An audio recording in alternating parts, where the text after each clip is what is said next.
Samahan niyo po ako magluto ng spaghetti, tomato pasta po. Napakadali. Tara na. Patsambang luto na naman mga kapatid. Samahan niyo ako.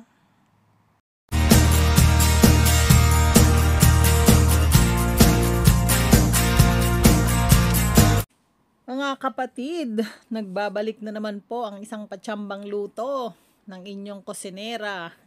Ito po ay spaghetti. Napakadali lang po guys. Kamatis, giniling lang po. Tsaka some tomato sauce. Pero pwedeng kamatis na lang yung gamitin nyo, mas masarap po. Parang ginisang giniling sa kamatis lang yung ating sauce ngayon. Samahan niyo ko guys. Syempre magigisa tayo ng bawang tsaka sibuyas. Napaka basic na po yan. Matubig po yung aking sibuyas kasi ito ay frozen. Wala akong fresh. So mas masarap po pag fresh. Pwede ding pula, pwede ding puti na sibuyas. Nasa sa inyo na po yan kung ano po yung available sa inyong bahay. Pero syempre puti yung available dito, yun yung ginamit ko. Pag nagisa na natin yan mga kapatid, ilagay na po natin ang ating karne. Ako yung nagtadtad dyan mga kapatid, mga pork chop yan. So tinadtad ko lang siya ng hindi naman sobrang pinong-pino. Mas masarap kasi yung may nangunguya tayo, di ba? Syempre, mekos-mekos natin yan mga kapatid. Ayan. Low fire lang po hanggang sa mag-dry siya, maluto, lumabas yung kanyang mantika. Takpan natin mga kapatid para maluto natin ng maganda ang ating marinated minced meat. Pwede kayong gumamit ng chicken, pwede kayong gumamit ng beef, pero pork chop po yung meron kami, tinadtad ko lang. So, yan na po yung ginamit ko, which is masarap naman siya. And medyo dumikit lang kasi kulang yung mantika. Then, syempre, ilagay na po natin ang ating kamatis. Dalawa po ang aking ginamit dyan, pero depende sa inyo. Kung maraming kakain, mas damihan nyo. Mura naman ang kamatis dyan sa Pilipinas. So, fresh tomato is more better than yung mga ready sauce na siya. Tsaka, hindi po siya matamis. Yung tamang creamy lang siya. Konting asukal, ganon. Tapos nilagyan ko din po ng pineapple yan mga kapatid. May pineapple tayo yan, no? Pineapple juice. Mamaya ilagay ko yan sa last, yung pineapple na fruit natin. Nilagay ko na po yung juice na natira dyan. So ayan, mekos-mekos lang natin mga kapatid hanggang sa medyo matunaw yung kamatis. Ayan. Salamat po kung nakarating kayo hanggang dito. O sinong marunong magbigkas ng sauce na yan? Wister.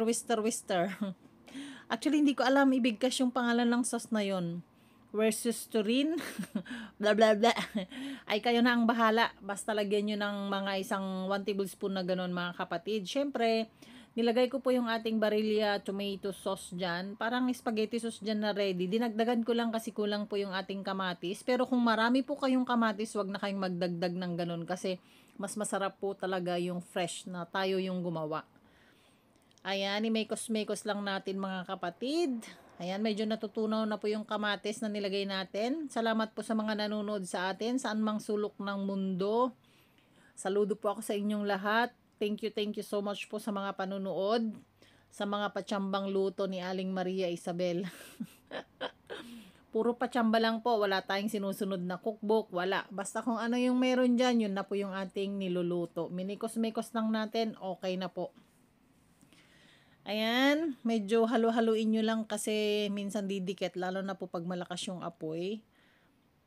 Ayan, naglagay ako ng Maggi seasoning dyan, mga 2 tablespoon. Gusto ko yan kasi para mabago yung kulay niya, magtingkad yung kanyang pula. Masarap din siya.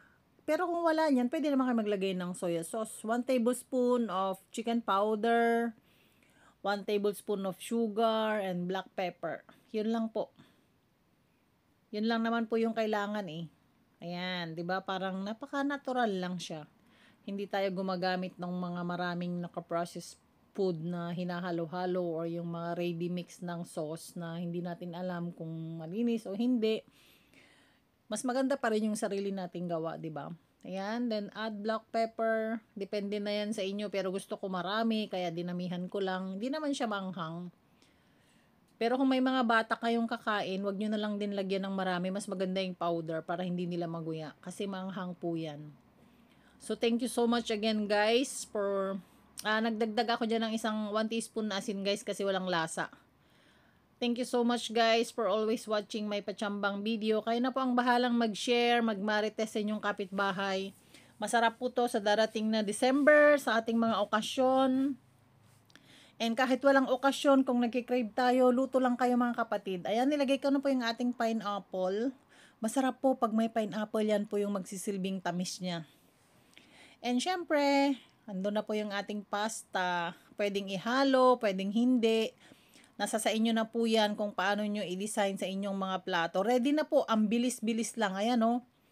Ayan, wow, ang sarap. Yummy, yummy. Thank you everyone. Hanggang sa susunod na pachambang luto. Sana nasarapan kayo. God bless us all.